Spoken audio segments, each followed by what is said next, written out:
مستقيم صراط الذين أنعمت عليهم غير المغضوب عليهم ولا الضالين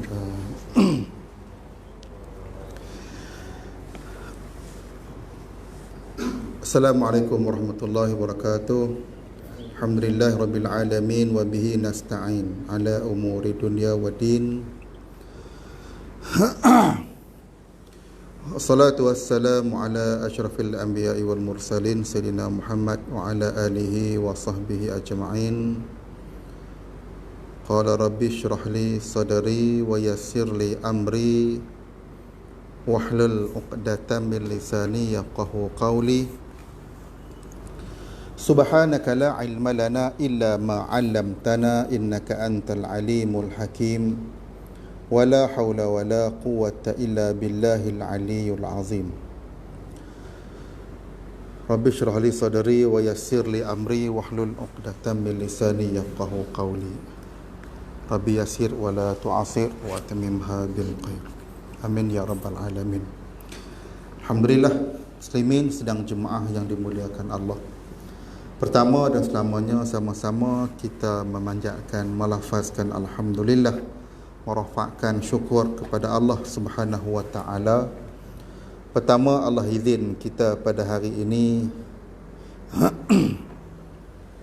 petang ini untuk sama-sama Allah izin untuk menunaikan, dipilih untuk menunaikan solat maghrib berjemaah, dan Allah pilih untuk kita berada di dalam satu taman dari taman-taman syurga.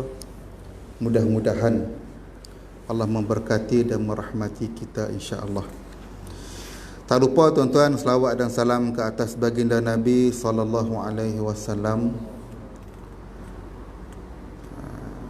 di atas orang panggil apa?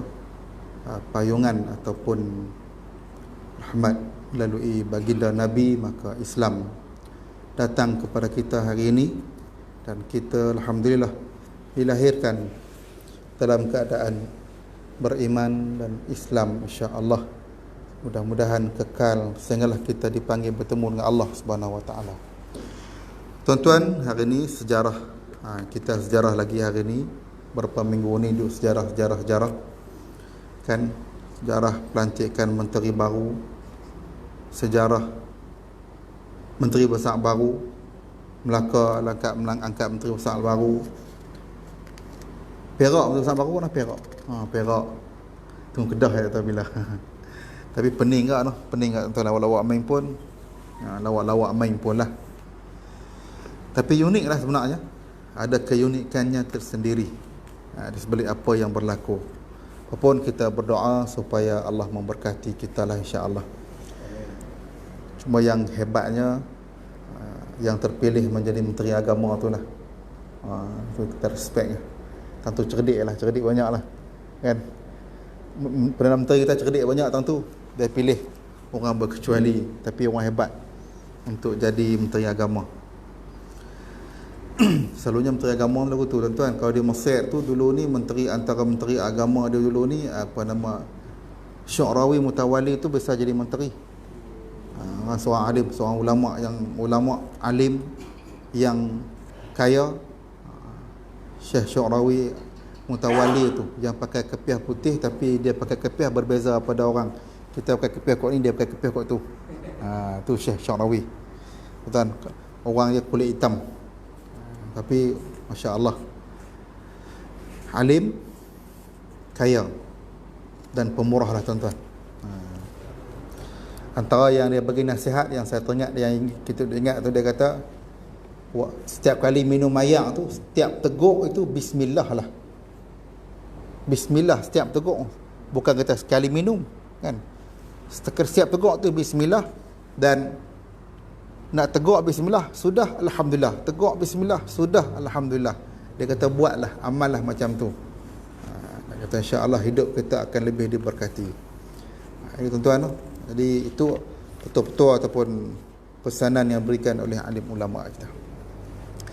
Malam ni tuan-tuan, kita nak sambung cerita berkaitan dengan hadis 40 hadis penawar hati yang kita nukil, yang kita ambil daripada buku 40 hadis penawar hati yang disusun oleh Tuan guru kita Abu Ali Al-Banjari An-Nandawi, Ustaz Fahmi Zamzam. Mudah-mudahan kita dapat manfaat daripada penulisannya ini dunia dan akhirat insya-Allah. Dan malam ni kita masuk kepada hadis yang ke-21. Hadis yang ke-21, jauhi 7 pembinasa. Tuan-tuan kita biasa dengar ada hadis ni. 7 pembinasa dia kata. An Abi Hurairah radhiyallahu anhu anin Nabi sallallahu alaihi wasallam qala ijtanibu as-sab'a al-mubiqati. Qalu ya Rasulullah wa ma hunna? Qala asyirku billah wa sihru wa qatlun nafsi allati harramallahu illa bil haqq wa aklu riba wa aklu malil yatim wa tawalli yawmaz zahfi wa qazful muhsanatil mu'minatil ghafilati. Muttafaqun alaih. Daripada Abu Hurairah radhiyallahu anhu, Rasulullah sallallahu alaihi wasallam bersabda, jauhilah 7 perkara yang membinasakan. Sahabat bertanya, ya Rasulullah, apakah 7 pembinasa itu? Nabi sallallahu alaihi wasallam menjawab, menyengutu Allah dengan sesuatu yang lain, sihir, membunuh jiwa yang diharamkan oleh Allah Subhanahu wa taala melainkan dengan kebenaran syarak, memakan harta riba, memakan harta anak yatim, lari dari medan pertempuran di waktu berkecamuk peperangan, dan menuduh berzina terhadap perempuan-perempuan mukminah yang baik, yang selalu menjaga diri dari perbuatan yang keji. Hadis riwayat Bukhari dan Muslim. Tuan-tuan, hadis 7 mubiqat itu pembinasa ini, sesuatu 7 yang membinasakan itu disebut ataupun dikategorikan sebagai 7 dosa-dosa besar. 7 dosa besar. Kenapa disebut dosa besar, tuan-tuan? Sebab sudah dinyatakan hukumannya ataupun dia punya orang panggil apa, apabila melakukan dosa-dosa ini dah pasti dah dia punya janji-janji Allah dengan azab yang tertentu. Itu dia katakan dosa-dosa besar. Yang pertama, tuan-tuan, syirik. Malam ni kita cuba nak fahami mendalam sikit apa yang dikatakan dengan syirik. Kalau kita sempat habis ke 7-7, kita sempat habis. Kalau tak sempat pun kita ambil yang syirik dulu, tuan-tuan. Kita selalu dengar ada syirik, kita selalu menyebut perkataan syirik, tuan-tuan. Cuma kita nak mendalami sikit, bukan untuk mendalami untuk kita orang panggil apa, mendalami sesuatu yang tak elok, itu bukan untuk apa ni, tuan-tuan, tetapi kita nak menjauhi, nak memastikan supaya kita jauh daripada apa yang dikategorikan sebagai syirik.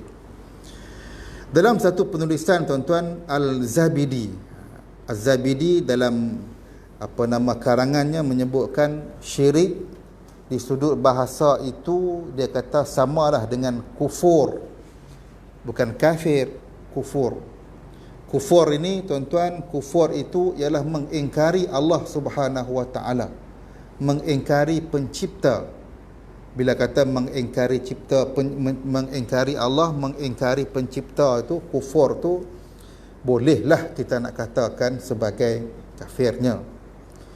Dalam Mu'jam Maqayis, tuan-tuan, Ibnu Faris menyebutkan perkataan ataupun huruf-huruf yang terdiri daripada huruf shin, huruf ra dan huruf kaf itu adalah kata akar, masdar, kata yang diambil daripada 2 makna yang asal.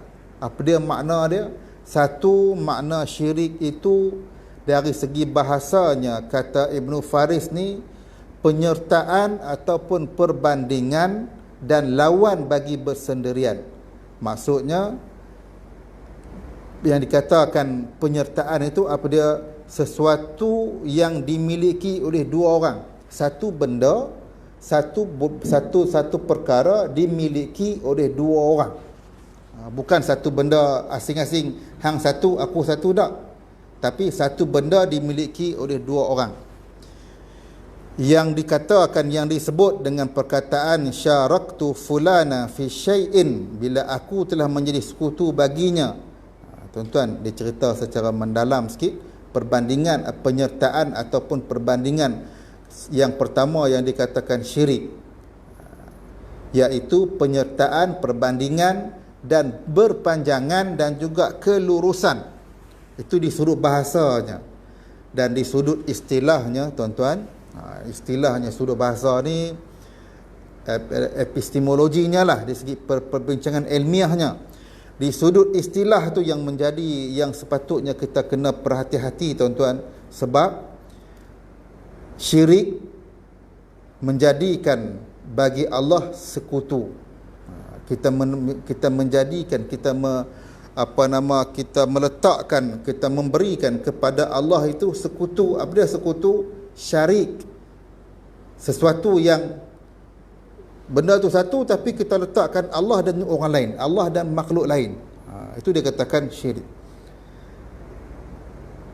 Dia berdoa kepadanya sebagaimana dia berdoa kepada Allah.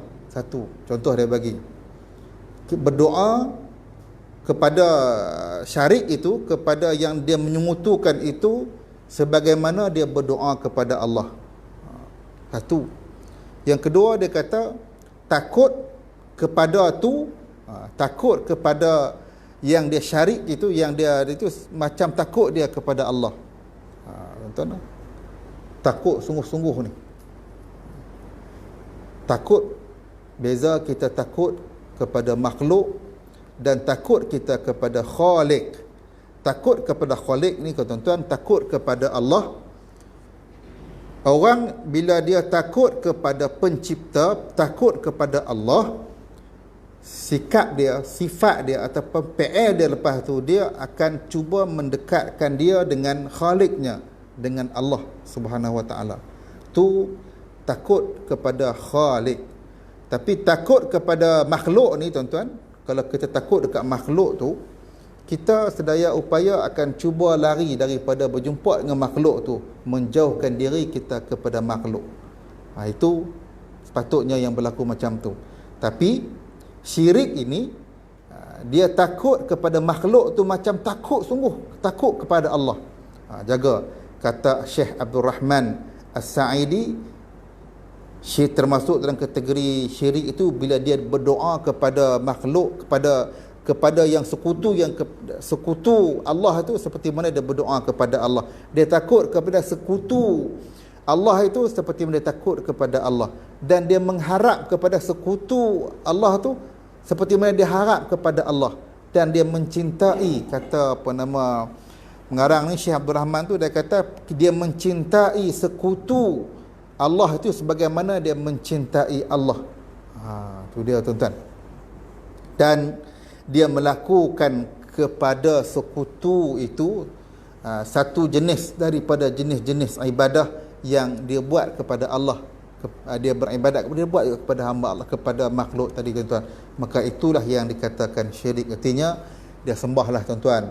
Kalau zahirnya kita nampak dia sembah makhluk itu, dia sembah makhluk itu, tuan-tuan. Di sudut dari seginya, dari segi zahirnya, tuan-tuan, kita boleh nampaklah macam mana yang dikatakan syirik ini.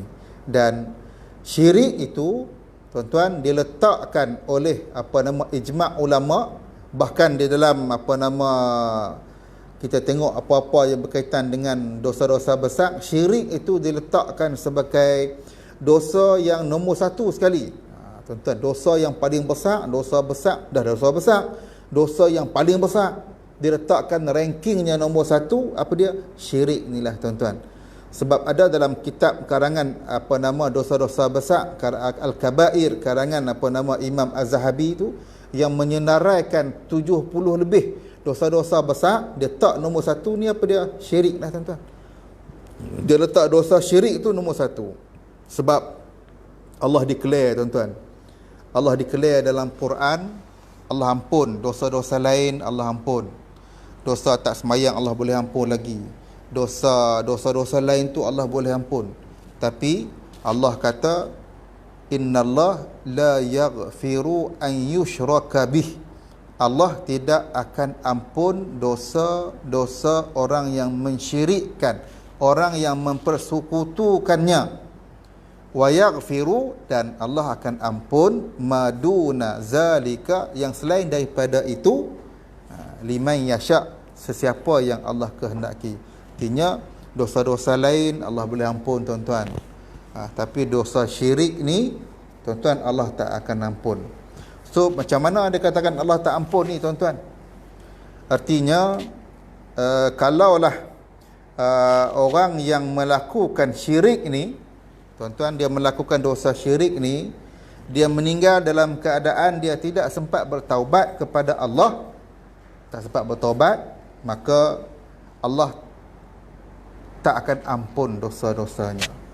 Tapi Ibnu Katsir kata kalau dia sempat bertaubat, tuan-tuan, dia sempat bertaubat, kan dia buat syirik, kemudian sempatlah bertaubat tuan-tuan, maka jika dia meninggal dalam keadaan dia sempat bertaubat itu, maka dia akan selamat. Artinya insya-Allah Allah akan ampunkan dosanya. Hatta ampun tadi ni, innallaha la yaghfiru an yushraka bihi, ini Allah kata Allah tak ampun tu, kata Ibnu Katsir, dia tak akan ampun kalau dalam keadaan mati tak sempat bertaubat, dia melakukan syirik, na'udzubillah tuan-tuan. Nanti kita tengok benda-benda yang kategori syirik ini. Nabi menyebutkan dalam hadis yang lain tuan-tuan, akbarul kabair, akbar al-kabair. Akbar tu apa dia? Akbar tu kira besar tu, Allahu Akbar, Allah Maha Besar. Hadis Bukhari, akbarul kabair, sebesar-besar dosa besar, tu dia adalah besar-besar dosa besar. Apa dia? Al-isyraku billah, syirik kepada Allah, na'udzubillah tuan-tuan. Dan syirik ini kita duk mengaji sebelum-sebelum ni tuan-tuan, ada dua jenis syirik. Syirik khafi, syirik jali. Itu kita jelas tuan-tuan. Syirik khafi, syirik yang tersembunyi. Syirik jali, syirik yang nyata dan jelas, kita nampak terang benderang dia buat tuan-tuan sesuatu yang menyengutukan Allah. Tapi malam ni kita nak tengok syirik ini daripada sudut lain. Macam-macam syirik yang ada, macam-macam jenis ni tuan-tuan, yang di pandangan setengah-tengahnya, dia kata imam di sini antaranya Imam As-Sanusi dalam Al-Muqaddimatnya membahagikan syirik itu kepada 6. Tuan-tuan, ada 6 perkara ataupun 6 syirik yang dibuat oleh makhluk kepada Allah Subhanahu wa taala. Walaupun daripada 6 tu ada yang dikategorikan sebagai dosa-dosa besar, ada yang dosa-dosa, ada yang kadang-kadang termasuk dalam, tapi sebenarnya perlu untuk kita mengetahuinya secara lebih mendalam. Yang pertama, kata Imam As-Sanusi, dia kata syirik itu, yang pertama dia kata syirik istiqlal. Syirik istiqlal. Apa dia syirik istiqlal? Menetapkan adanya dua Tuhan. Tuan-tuan, memang bagi orang yang melakukan syirik ni, dalam peribadatannya, dalam perlakuannya, dia menetapkan adanya dua Tuhan ataupun lebih. Ada dua Tuhan yang pastinya bukan satu lah, bukan satu. Dan syirik ini ataupun akidah seperti itu, kata Imam As-Sanusi, seperti mana kepercayaan ataupun akidah yang diimani oleh orang-orang al-Majusi. Orang Majusi tuan-tuan, orang yang menyembah api.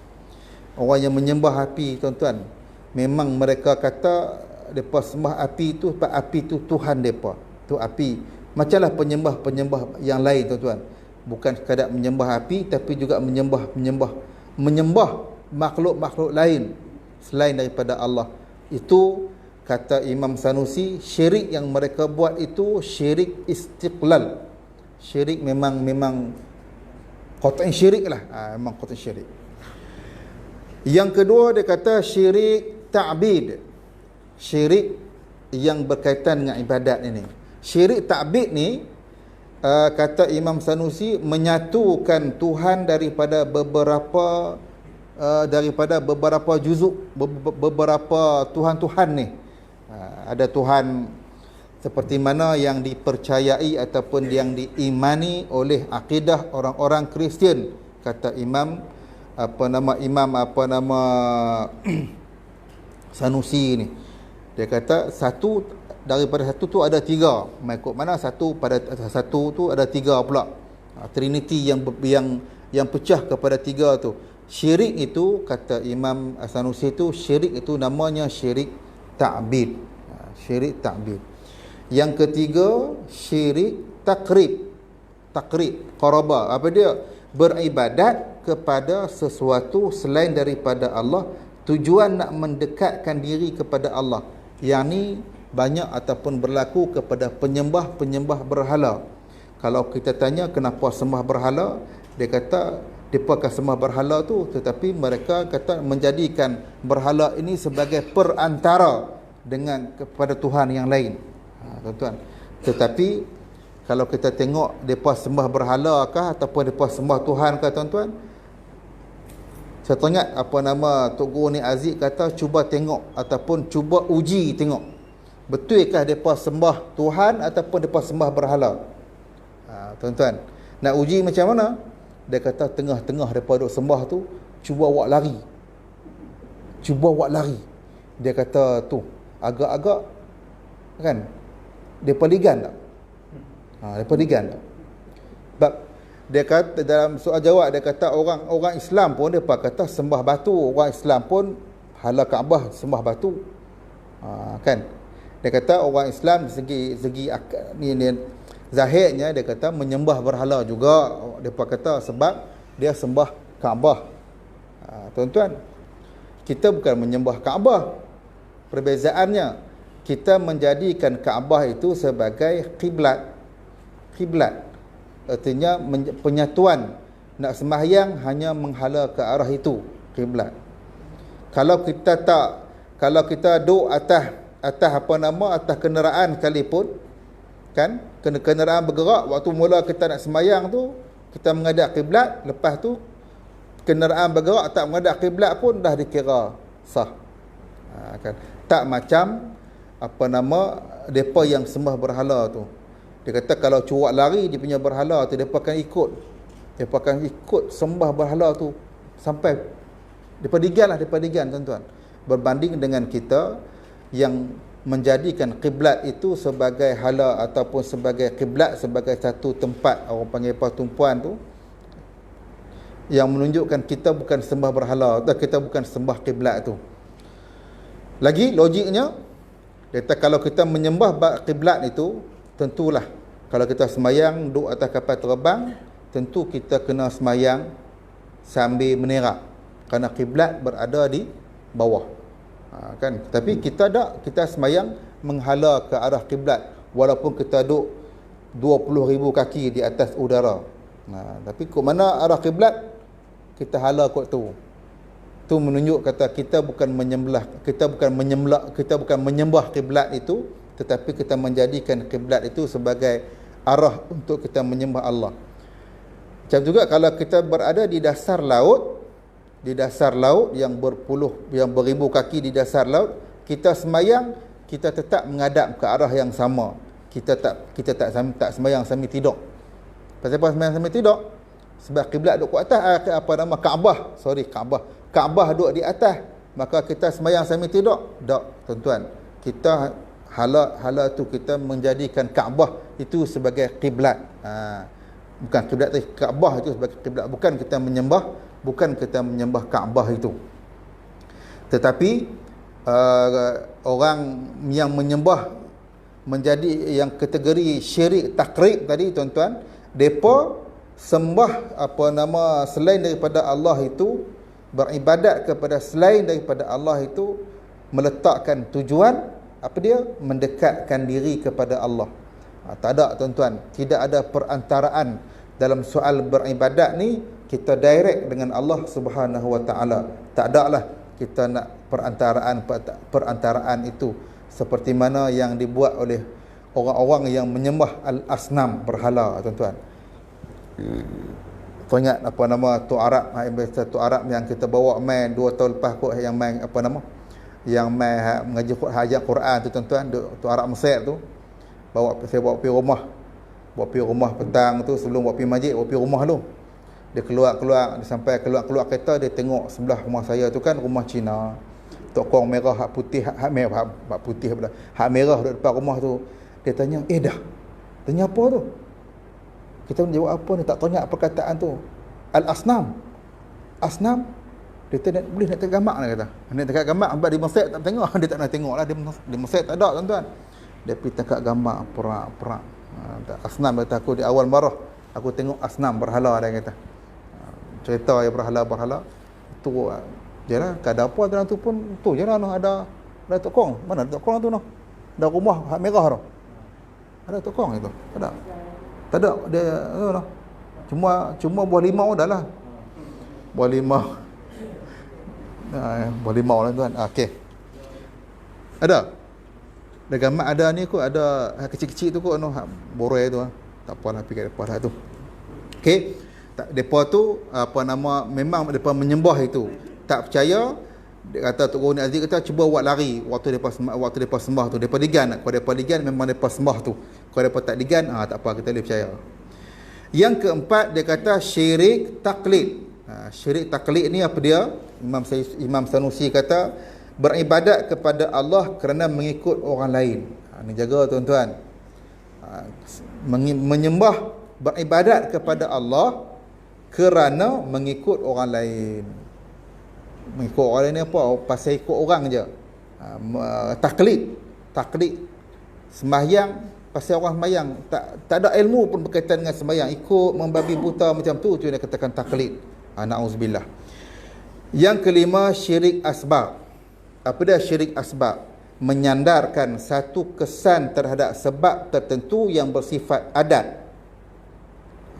Seperti berpegang bahawa manusia kenyang kerana makan. Tuan-tuan, kita harus sebutlah, alhamdulillah kenyang kena mi hari ni. Sebut tuan-tuan. Kita harus sebut. Kita kadang-kadang kita tidak menyandarkan pun, bukan Allah yang mengenyangkan. Tuan-tuan, tapi kita jelaskan lagi, adakah sebutan kita menyebut itu, kenyang kena mi hari ni, kena mi bertiga pinggan, kambing kenyang, adakah termasuk dalam syirik? Nanti kita bincang lagi. Dan yang keenam, syirik aghrad. Syirik aghrad ini, kata Imam As-Sanusi, beramal kerana selain daripada Allah Subhanahu wa taala. Jadi kata Imam As-Sanusi, ada 6 kategori syirik ini. Nombor 1 hingga nombor 4. Okey, nombor 1 syirik istiqlal, nombor 2 syirik ta'bid, yang ketiga syirik takrib, yang keempat syirik taklid. Keempat-empat ini total ijma' ulama meletakkan dia sebagai melakukan syirik itu dikategorikan sebagai kufur secara ijma'. Yang keenam apa dia? Beramal kerana selain daripada Allah, yang kita duk kata syirik khafi. Tuan-tuan, yang keenam ni kata Imam Sayuti, ia dikira sebagai maksiat dan tidak kufur secara ijma'. Sebaik-baiknya dijauhkan. Kan? Dia dikira sebagai maksiat. Sementara yang kelima, syirik asbab. Apa dia syirik asbab? Meletakkan adat makan kenyang. Bila kita makan kenyang, kenyang tu pasal apa? Pasal kita makan, bukan kerana Allah yang mengenyangkan. Maka yang kelima itu, kata Imam Sanusi, memerlukan perincian. Jika ianya disandarkan kepada sebab tertentu semata-mata, kita tak sandar langsung kepada kita sebab kenyang, kita sebab pasal makan ni semata-mata, maka dia dikira kufur secara ijma'. Tuan, sebab tu dalam bercakap benda-benda yang macam tu pun kita disarankan supaya lebih berhati-hati, kerana seperti mana beriman kita melalui 3 aqwalun wa af'alun lidah ataupun lisan, perbuatan dan juga i'tiqad, maka syirik juga boleh berlaku melalui tiga-tiga tu. Percakapan kita kadang-kadang, na'udzubillah. Okey, dan jika diyakini bahawa memberi kesan melalui daya yang dijadikan oleh Allah kepada makhluk, maka kalau kita sebut yang tadi ini, makan yang menyebabkan kenyang itu, dia hanya dikira sebagai ahli ataupun kategori fasik sahaja. Artinya tuan-tuan, yang kelima tadi itu, bila kita meletakkan asbab, itu semata-mata dia jaga, dia boleh dikategorikan sebagai syirik. Waktu tu jaga-jaga dari dalam perkataan itu bimbang-bimbang termasuk dalam kategori syirik, na'udzubillah. Okey, ayat tadi, ayat Quran tadi, innallaha la yaghfiru an yushraka bihi. Jelas tuan-tuan. Dalam ayat yang lain Allah menyebutkan wa man yusyrik billah faqad dhalla dhalalan ba'ida. Dahlah dhalla, tambah lagi dhalalan, lagi ba'ida. Tu dia tiga. Nak kata apa lah bahasa Melayu kita ni, kira haram jadah, sungguh haram, kira bayar begitu kan dah. Nak kira punya bertingkat-tingkat, dia punya tu bertingkat-tingkat. Barang siapa yang mempersekutukan Allah sesuatu dengan Allah, sesungguhnya dia telah tersesat sesat-sesatnya. Tu dia dhalla dhalalan ba'ida. Na'udzubillah tuan-tuan. Innahu man yushraka billah faqad harramallahu alaihi jannah. Siapa-siapa yang mempersekutukan mempersekutukan sesuatu dengan Allah, ni surah Al-Maidah. Apa Allah sebut? Harramallahu alaihi jannah. Allah haramkan baginya syurga. Na'udzubillah. Dan Allah tambah lagi ayat lepas tu, wa ma'wahu, tempatnya adalah an-nar, neraka. Na'udzubillah. Allah declare dalam Al-Quran tuan-tuan. Jadi berhati-hatilah kita dengan syirik ini. Dan syirik ini ada asal usulnya, tak apa, saya tak nak sentuh asal usul syirik itu. Cuma tuan-tuan, kita nak tengok perkara ataupun yang dikategorikan sebagai termasuk di dalam syirik ini tuan-tuan, ataupun kita sebut nak kata apa,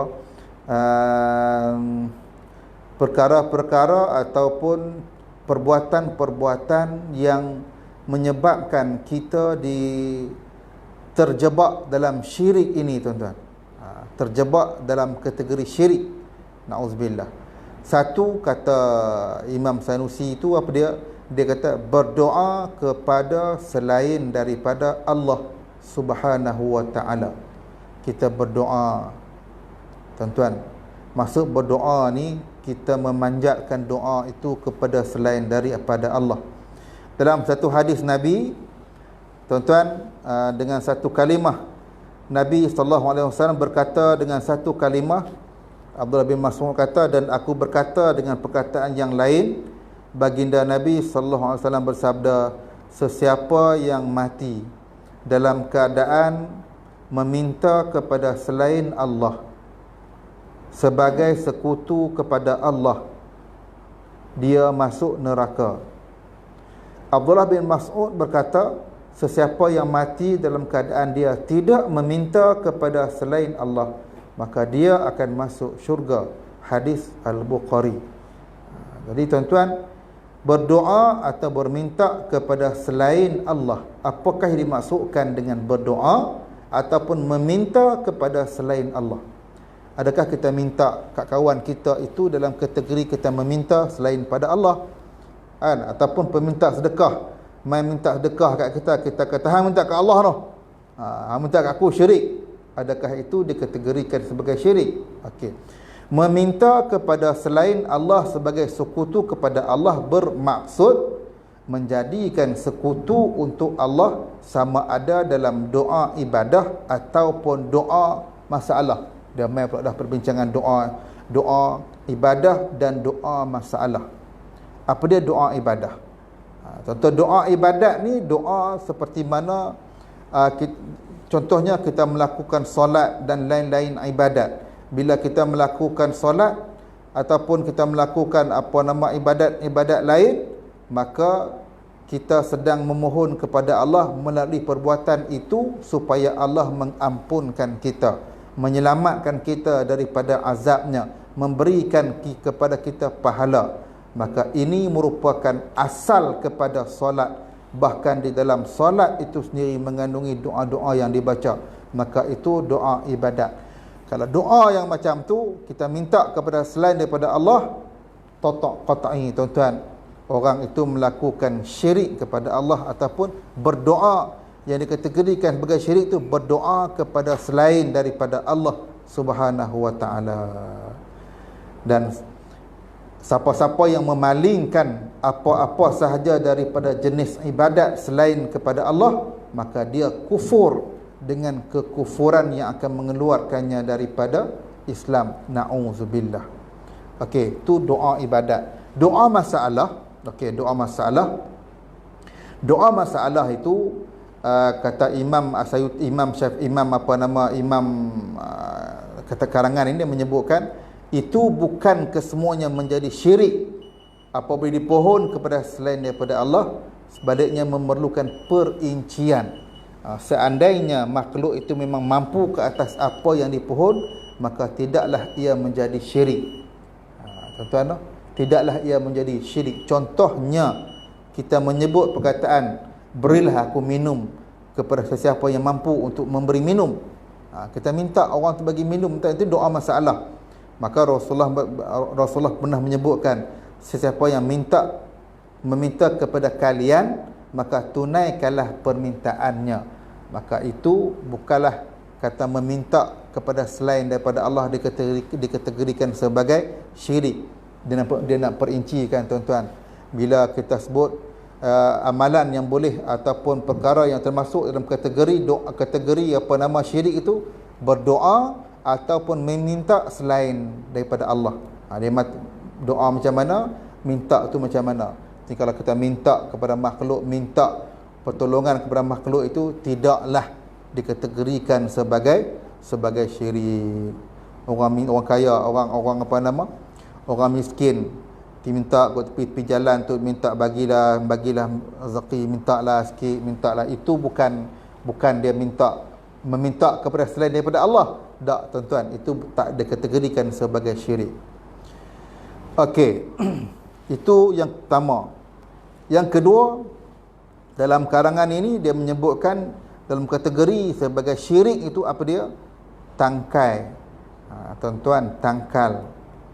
Ada hadis Nabi yang menjelaskan daripada Abu Bashir Al-Ansari radhiyallahu anhu, menyatakan bahawa beliau pernah bersama dengan Rasulullah dalam musafir baginda. Abdullah berkata, aku rasa Abu Bashir ada berkata. Artinya dalam hadis itulah cerita macam tu. Orang ramai ketika itu berada di tempat tidur mereka. Lalu Rasulullah menghantar utusan untuk memastikan tiada sebarang kalung di leher unta, melainkan ianya dipotong. Tangkal yang ada di unta tu pun Nabi suruh potong. Sebab apa? Adalah sebab-sebabnya. Okey, dalam hadis yang lain, Isa Abdul Rahman menyebutkan, aku pernah menemui Abdullah bin Ukaim Abul Ma'bad Al-Juhani untuk menziarahinya, dan dia mengidap penyakit humrah. Wallahu alam, saya pun tak sempat cari penyakit humrah tu apa. Aku pun berkata, tidakkah sewajarnya engkau menggantungkan sesuatu? Artinya berubatlah, gantunglah, hang pakailah apa-apa, tangkai ke, kan, menggantungkan sesuatu. Abdullah bin Ukaim menjawab, apa dia? Mati lebih baik daripada hal ni. Mati lebih baik daripada hang gantung tangkai, gantung tangkai ni, baik hang mati lah. Sebab dia kata, aku pernah dengar Nabi pernah bersabda, kata Abdullah bin Ukaim ni, sesiapa yang menggantungkan sesuatu sebagai tangkal itu, maka dia akan diwakilkan kepadanya, maka dia mati dengan sebab itu, maka dia kena golongan tu lah, na'udzubillah. Maksud menggantung sesuatu ni tuan-tuan, tangkai. Kalau kita ambil ayat menggantungkan sesuatu tu, dia agak umum tuan-tuan. Kita gantung gamak, gantung apa pun gantung juga. Tetapi dibincangkan di sini, menggantungkan sesuatu itu ialah memakai tangkai. Jadi Sa'id bin Jubair menyatakan, siapa yang memotong tangkai daripada seseorang, orang pakai tangkai, tapi dia ni pergi potong tangkai itu, seolah-olah dia membebaskan seorang hamba. Allahu Akbar. Nahabak kata pakai tangkai itu tuan-tuan dikategorikan sebagai syirik. Sebagai syirik. Tak kiralah dalam tangkai itu, dibuat dalam tangkai itu ada kayu koka ke, dalam tangkai itu kita kata ni bukan sebarang tangkai, ni ayat Quran ni. Tak kiralah hang ayat Quran ke, hang apa ke, bila dikategorikan sebagai tangkai-tangkai itu tuan-tuan, maka haram menggantungkan tangkai ni kita akan gantung kat siapa? Gantung kat kita lah tuan-tuan. Kan kita buh di tangan. Kalau kita buh di pinggang tuan-tuan, di pinggang. Macam mana orang dulu-dulu lah tuan-tuan, gantung tadi kasut. Pasal apa tu kasut ni? Cacing. Tak tahu betul tak noh. Wallahualam tu memang waktu budak-budak tu orang kampung gantung tu. Gantung apa nama tali, gantung tali kasut, elak cacing mana pun tak tahu. Mungkin dia gantung-gantung apa nama tak ada sungguh cacing kot. Dia pun percayalah. Jaga itu yang bawa kepada syirik, na'udzubillah. Tetapi dibincangkan juga tuan-tuan, ulama bincang ni, jika seseorang itu memakai tangkai, contohnya si isteri dia pakai tangkai, tujuan nak menundukkan suaminya supaya terus cinta kepadanya. Dia pun di situ, adakah ia syirik besar ataupun syirik kecil? Kan?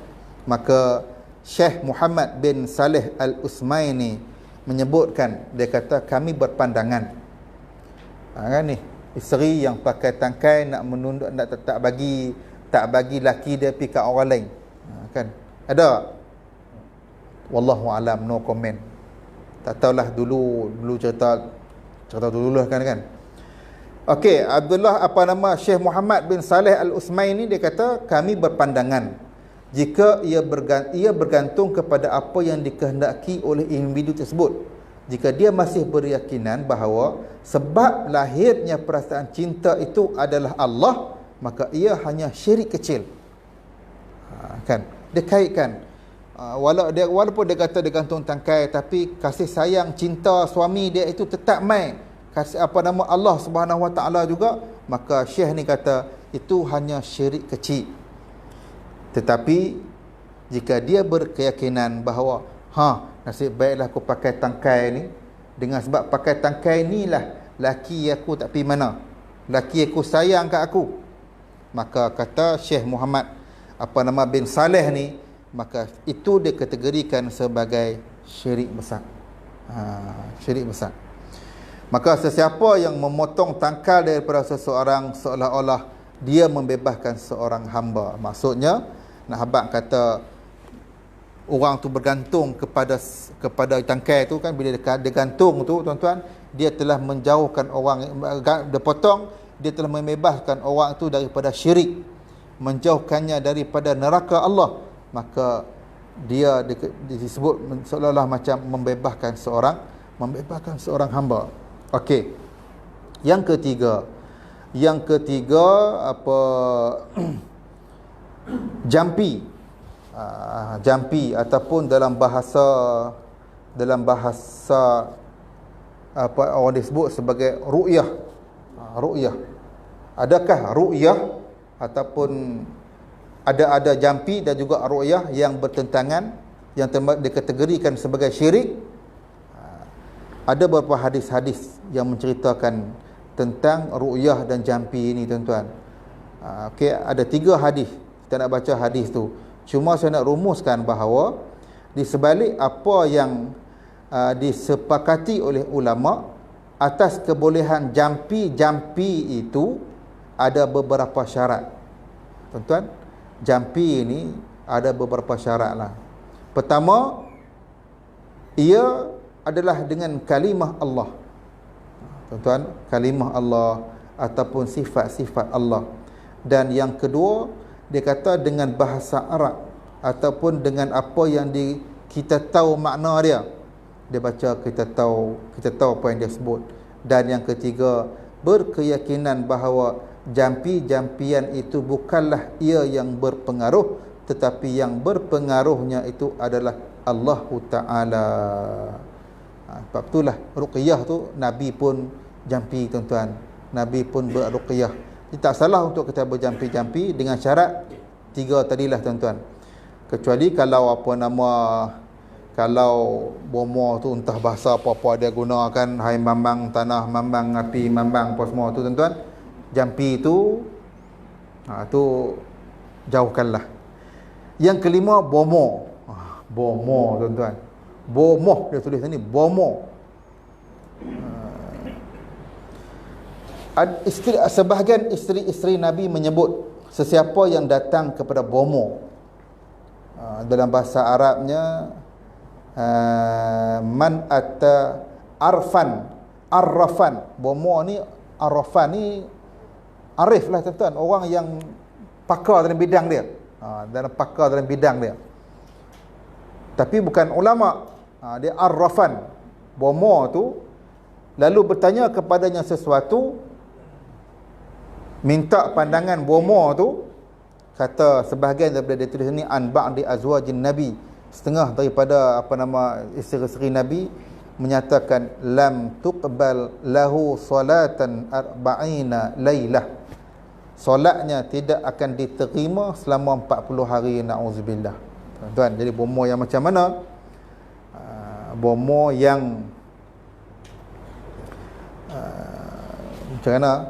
Seorang yang bertanya kepada bomo sekadar suka-suka, perbuatan yang haram berdasarkan sabda Nabi. Sesiapa yang berjumpa bomo, ditetapkan hukuman kepadanya menunjukkan perbuatan itu. Ini kerana tiada hukuman akan dijatuhkan melainkan jika perbuatan itu haram. Okay, bertanya kepada bomo dan membenarkan kata-kata bomo. Tadi tanya bomo suka-suka aja. Yang kedua, bertanya kepada bomo dan membenarkan kata-kata bomo dan mengambil kira pandangan bomo. Ini merupakan bentuk kekufuran kerana membenarkan bomo tersebut dalam perkara gaib dan pendustaan ke atas Al-Quran. Kerana Allah berfirman, katakan wahai Muhammad, tidaklah makhluk yang di langit atau di bumi mengetahui perkara-perkara gaib kecuali Allah. Tapi kadang-kadang Tok Bomo ni dia beritahu betul, ini tak jauh ni, ni orang kad ni, ni motor ni tak jauh ni, kok ni ya. Pergi tengok motor hilang kan, motor hilang, pergi tengok Tok Bomo ni. Selalu orang buat lah macam-macam, tengok dalam belanga lah. Ni orang cerita tengok dalam belanga macam-macam. Kadang-kadang berita yang bomo sampaikan tu betul. Tapi bila kata betul itu, tuan-tuan, adakah kehebatan bomo tu?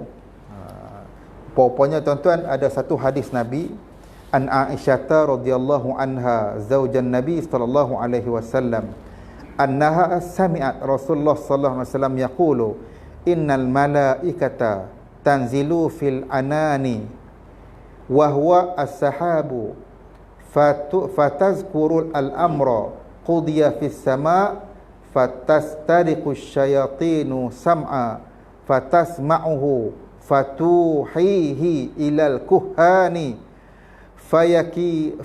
fayakdhibuna ma'aha mi'ata kazbatin min indi anfusihim. Okey, Aisyah radhiyallahu anha pernah mendengar Rasulullah bersabda, sesungguhnya malaikat turun ke awan, lalu mereka berbincang perkara-perkara yang diputuskan di langit. Turun ke awan bersembang, para malaikat ni bersembang. Lalu kata Nabi, syaitan mencuri-curi dengar. dengar. Apabila mereka dapat mendengarnya, mereka pun menyampaikan berita itu kepada bomo-bomo, dan mereka menambah-nambah dalam berita itu mi'ata kazbatin, 100 pembohongan yang mereka cipta sendiri. Jadi tuan-tuan, bukan nak kata tak ada bomo yang tak boleh dipercayai, tapi kalau bomo yang nampak sangat kata bohmo tu, berhati-hatilah. Dan syirik pun termasuk, sihir pun termasuk di dalam syirik, tuan-tuan. Sihir. Dan yang saya nak sentuh lagi, tuan-tuan, ni yang terakhir ni dia kata mengambil berkat. Kita selalu sebut nak ambil berkat ni kan, nak ambil berkat. Jadi adakah istilah mengambil berkat ini, tuan-tuan, istilah kita kata nak mengambil berkat itu dikategorikan ataupun termasuk dalam syirik. Ni ustaz nak minta ustaz, apa nama, jampi ke ustaz ambil berkat ni, macam mayang ustaz ni kan, nak ambil berkat sikit. Ustaz pun bacalah, adakah mengambil berkat? Okey.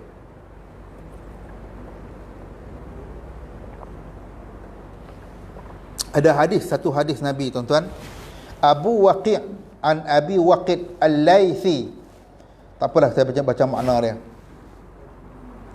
Ketika keluar ke Khaybar, Abu Waqi' ni meriwayatkan bahawa Rasulullah sallallahu alaihi wasallam ketika keluar ke Khaybar, baginda melalui sepohon pokok yang dimiliki oleh orang-orang musyrikin yang disebut sebagai Dizatul Anwat. Pokok tu Zatul Anwat. Orang musyrikin menggantungkan pada pokok tersebut senjata mereka. Sahabat ada yang berkata, ya Rasulullah, buatkan untuk kami Zatul Anwat sebagaimana mereka mempunyai Zatul Anwat. Sahabat kata, kita buat macam tu ya Rasulullah, kita gantunglah apa nama pedang kita di situ. Lalu Nabi menjawab, Maha suci Allah, ini adalah seperti perkataan kaum Nabi Musa, buatkan untuk kami Tuhan sebagaimana mereka mempunyai Tuhan. Demi Allah yang nyawaku di tangannya, kata apa nama Nabi, kalian akan mengikut jejak umat sebelum kalian. Artinya Nabi melarang.